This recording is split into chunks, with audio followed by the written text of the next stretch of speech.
मेरे बालकृष्ण ने उस बंसी का निदान किया। शास्त्रों में बंसी के लिए भी कथा आती है। इस संबंध में पुराण में स्पष्ट लिखा है कि ये बंसी पूर्व जन्म में कौन थी।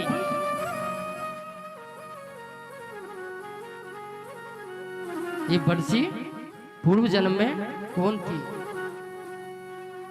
जब भगवान राम वनवास से लौट करके आए थे तो जितने भी वीर बंदर भालू थे, त्रेता युग की बात है, वीर बंदर भालू थे, तो सारे के सारे से भरत जी को भगवान ने मिलाया। भरत जी से कहा ये जामवंत लाल है, इन्होंने हमारी बड़ी सेवा की है, ये अंगद जी है, ये विभीषण है। लेकिन जब हनुमंत लाल का नंबर आया तो हनुमान जी से देख करके आज भरत जी को कहते हैं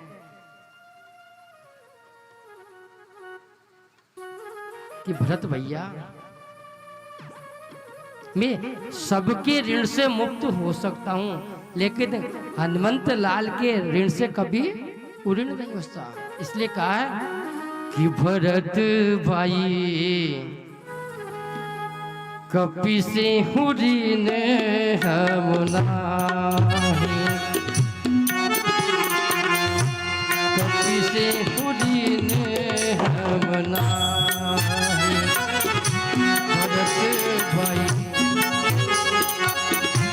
कपि से ऋण हम नाही।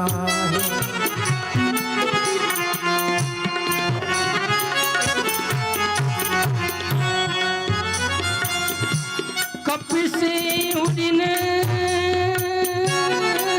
हम नहीं,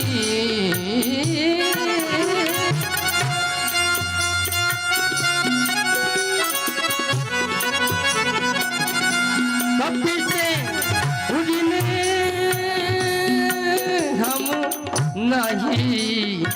भरत भाई कपि से ऋण हम नाही। भरत भाई कपि से ऋण हम नाही। हनुमंत लाल के लिए भगवान ने कहा कि मैं सबके ऋण से ऋण हो सकता हूं, लेकिन हनुमंत लाल के ऋण से कभी ऋण नहीं हो सकता। तो आज भरत जी ने भगवान से कहा कि प्रभु आप भगवान हनुमंत लाल के भी ऋण से मुक्त हो सकते हो। जब भगवान ने सुना कि तुम्हें इसका कोई मार्गदर्शन है तो भरत जी ने कहा कि प्रभु जब आप अगले जन्म में द्वापर में कृष्ण बन करके जाओगे तो आप सबसे अत्यंत प्रेम अपनी बांसुरी से करोगे। तो उस दिन से भगवान ने कहा कि एक रूप में बांस में स्वयं हनुमंत लाल का विराजमान कर दिया।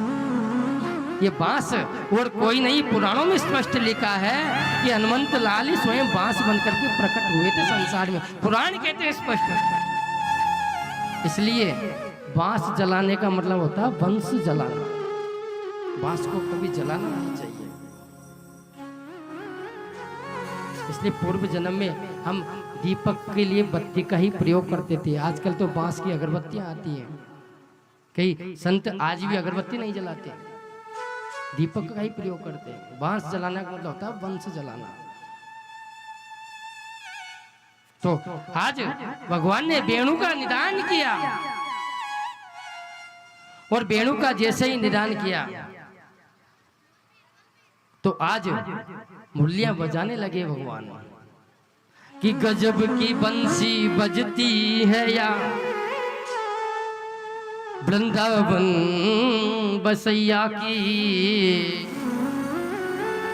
करूँ तारीफ या मुरलीधर कन्हैया की।